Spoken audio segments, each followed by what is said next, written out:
Hello दोस्तों, you are welcome to our YouTube channel. आज की इस वीडियो में हम कुछ इंपॉर्टेंट क्वेश्चंस को डिस्कस करेंगे जो कि पीबी शैले के लाइफ और वर्क से रिलेटेड होंगे। Before starting the video I would like to tell you, if you want PDF of these questions the link is in the description box और वहाँ से आप इन क्वेश्चंस की पीडीएफ को डाउनलोड कर सकते हैं। तो चलिए हम शुरू करते हैं अपनी आज की इस वीडियो को। हमारा फर्स्ट क्वेश्चन है, to suffer woes which hope thinks infinite. ये जो लाइन है ये किसके द्वारा लिखी गई है? फर्स्ट ऑप्शन है पीबी शेले, सेकंड है विलियम वर्ड्सवर्थ, थर्ड है कीट्स, फोर्थ है बैरन और इसका सही आंसर है पीबी शेले। पीबी शेले का एक प्ले है जो कि 4 एक्ट का लिरिकल ड्रामा है जिसका नाम है प्रोमीथियस अनबाउंड, जो कि पब्लिश हुआ था 1820 में।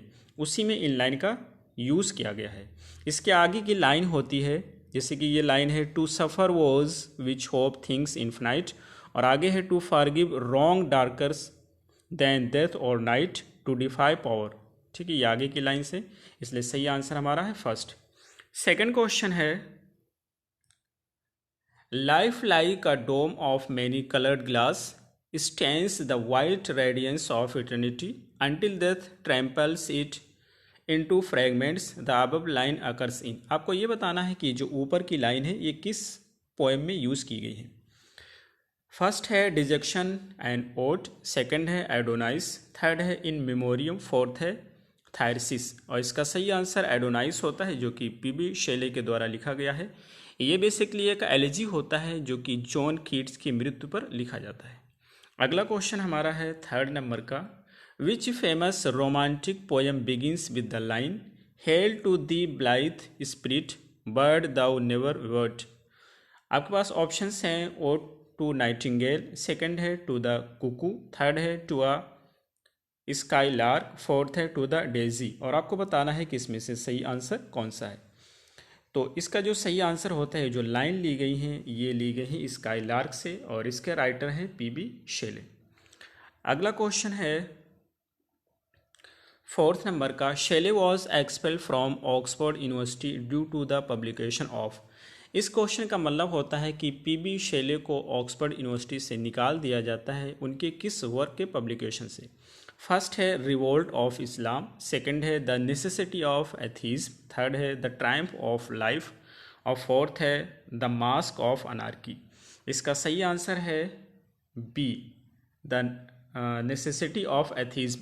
ये वर्क बेसिकली लिखा जाता है ये लिखा जाता है पीबी शेले के द्वारा और इसमें ये क्या करते हैं कि जो जो ये रिलीजन होता है, ये रिलीजन के खिलाफ इसमें लिखते हैं और इसी वजह से इन्हें और इनका एक फ्रेंड होता है जिसका नाम होता है थॉमस हॉग, इन दोनों को यूनिवर्सिटी से निकाल दिया जाता है इसी वर्क की वजह से। तो इसका सही आंसर है द नेसेसिटी ऑफ एथीज़म, जो कि धर्म के खिलाफ में लिखा जाता है। अगला क्वेश्चन है 5 नंबर का, if dash comes can we for behind. बहुत ही फेमस लाइन है, ठीक है, आपको बताना है ये किसके द्वारा लिखी गई है, नहीं आपको फिल करना है इसमें। बेसिकली ये जो लाइन है ये पीबी शैली की एक पोएम है, ode to the west wind. ये बहुत ही इंपॉर्टेंट पोएम है, आपका कोई भी एग्ज़ाम हो, चाहे यूजीसी नेट हो या कोई अदर एग्ज़ाम हो, उसमें इसकी लाइंस पूछी जाती हैं और आपसे ये पूछा जाता है कि ये लाइंस किस पोएम से ली गई है। तो बहुत ही इंपॉर्टेंट है, आप किसी भी एग्ज़ाम की प्रिपरेशन कर रहे हैं, इनकी ये पोएम एक तो हो गया ode to the west wind और दूसरा इनकी है द स्काई लार्क। ये दोनों बहुत इंपॉर्टेंट पोएम है, दोनों को आप पूरा डिटेल में पढ़ कर जाइए। इसमें आपको फिल करना है, तो इसमें आ जाएगा if winter comes can spring, इसका फर्स्ट आंसर सही होगा। If winter comes can spring be far behind. Basically इसका मतलब होता है कि यदि सर्दी आई है तो बसंत दूर नहीं है, यानी कि यदि आपके पास दुख आया है तो सुख दूर नहीं है, इसलिए इसका सही आंसर होगा फर्स्ट।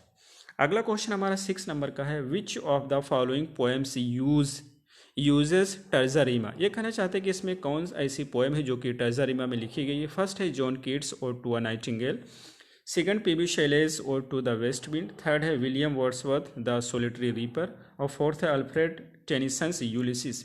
सही आंसर इसका है बी, पीबी शेले की जो पोएम है वो टू द वेस्ट विंड, इसको टर्जरीमा में लिखा गया है। अगला क्वेश्चन हमारा है 7 नंबर का, teach me half the gladness that thy brain must know such harmonious madness from thy lips would flow the world should listen then as I am listening now whose lines are these to whom are they addressed. ये कहना चाहते हैं ये lines किसके द्वारा लिखी गई हैं और वो किसे एड्रेस कर रहे होते हैं। आपके पास ऑप्शंस हैं।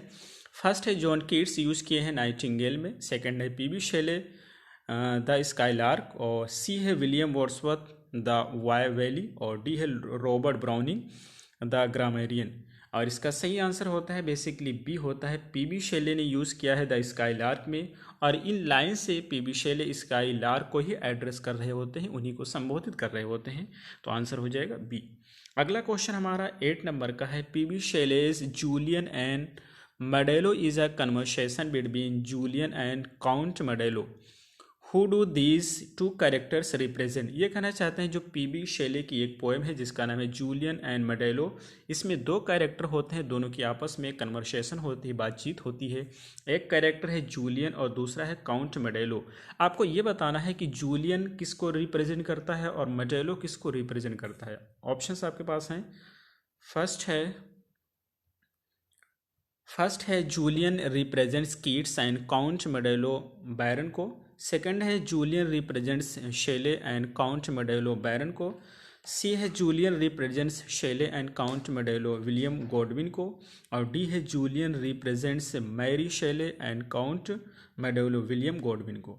इसका सही आंसर बी है। इसमें जो जूलियन इनका कैरेक्टर है वो पीबी शेले को रिप्रेजेंट करता है और काउंट मडेलो रिप्रेजेंट करता है बैरन को, इसलिए सही आंसर बी।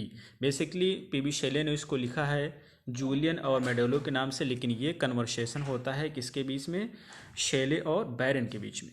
अगला क्वेश्चन हमारा है 9 नंबर का, the mask of anarchy by Shelley is. Shelley के द्वारा जो लिखा गया है द मास्क ऑफ अनार्की, ये क्या है। फर्स्ट है a pastoral poem about the evil of industrial revolution, second है a poem about the corruption rampant in Europe, third है a play about the civilization crisis in Europe, fourth है a poem of political protest written in response to Peterloo massacre. इसका सही answer होता है B. Basically ये जो होता है द मास्क ऑफ अनार्की, ये पीबी शेले के द्वारा लिखा गया एक पोएम है, और इस पोएम को लिखते समय पीबी शेले के माइंड में होता है या दिमाग में चल रहा होता है पीटरलू का मैसेकर, पीटरलू में जो कत्लेआम हुआ था वो घटना उनके माइंड में चल रही होती। तो आंसर हो जाएगा डी। अगला क्वेश्चन हमारा है 10 नंबर का, some critics call him ineffectual yet along with Blake dash is the nearest example of poet as a prophet in life he suffered more than Blake. ये कहना चाहते हैं कुछ क्रिटिक्स तो उसे इनइफेक्चुअल कहते हैं, फिर भी वो ब्लेक के साथ कंपेयर किया जाता है, लेकिन कहते हैं कि वो एक प्रॉफिट की तरह है और उसने ब्लेक से भी ज़्यादा ज़िंदगी में सफ़र किया है। कौन है ये। फर्स्ट है जॉन कीट्स, और सेकंड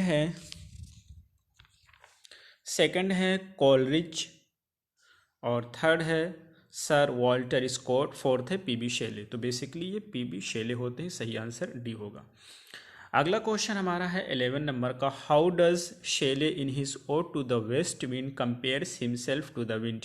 ये कहना चाहते हैं कि पीबी शेले की जो पोएम है ode to the west wind, वो अपने आप को कंपेयर्स हिमसेल्फ टू विंड से किस तरह से कंपेयर करते हैं। फर्स्ट है as tumultuous mighty and harmonious, second है as tameless swift and proud, as third है एज इम्पेचुअस एंड इनकाइंटिंग, और डी है एज चेंड एंड बोट। सही आंसर है as tameless swift and proud, B is the right answer.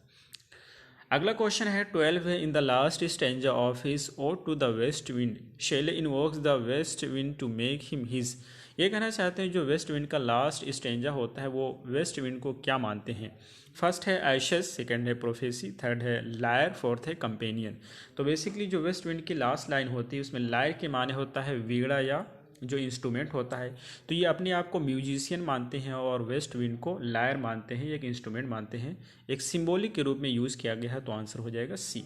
अगला question हमारे पास है, are driven like ghost from a enchanter fleeing who are what is driven like ghost in Shelley's ode to the west wind. देखिए ये भी line ode to the west wind से use की गई है और आपको ये बताना है कि इससे पोएट क्या कहना चाहता है। कहते हैं Shelley's ode to the who is driven like ghost, यह जो यूज़ किया गया who is driven like a ghost, ये किसके लिए यूज़ किया गया आपको बताना है। द वेस्ट विंड के लिए, द डेड लीव्स के लिए, सी है द विंग्ड सीड्स के लिए, फोर्थ है द क्लाउड्स के लिए। तो बेसिकली इसमें यह बताया गया है कि जब वेस्ट विंड आती है तो वो अपने साथ वो इनविजिबल होती है और अपने साथ पत्तियों को इस तरह से उड़ा ले जाती है जैसे कि कोई जादूगर होता है वो अपने साथ भूत को उड़ा ले जाता है। तो बेसिकली वो किसको कह रहे होते हैं, डेड लीव्स को कहते हैं, पत्तियों को अपने साथ वेस्ट विंड उड़ा ले जाती है। इसलिए सही आंसर होगा बी। मैं आपको फिर बता रहा हूँ ये पोएम है, आपको पूरी बहुत ही अच्छे से रीड करना पड़ेगा किसी भी एग्जाम के लिए। Ode to the west wind. अगला क्वेश्चन हमारा 14 नंबर का है। Men of England wherefore plough for the lords who है ye low, wherefore weaves with toil and care, the rich robes your tyrants wear, the above line are from a poem of. आपको बताना है कि जो ऊपर की line है ये किसकी पोएम से ली गई है। तो बेसिकली ये जो है फर्स्ट ऑप्शन आपके पास है वर्ड्सवर्थ, सेकंड है कीट्स, थर्ड है शेले, फोर्थ है टेनिसन। और पीबी शेले का एक पोएम होता है जिसका नाम है मेन ऑफ इंग्लैंड और उसी पोएम से इन लाइन को लिया गया है, इसलिए सही आंसर है सी। अगला क्वेश्चन हमारा है 15 नंबर का। Adonais bewails the death of. ये कहते हैं एडोनाइस जो कि पोएम है वो किसकी डेथ पर लिखा गया है, किसकी डेथ पे विलाप करता है। बिवेल माने विलाप करना, रोना चिल्लाना।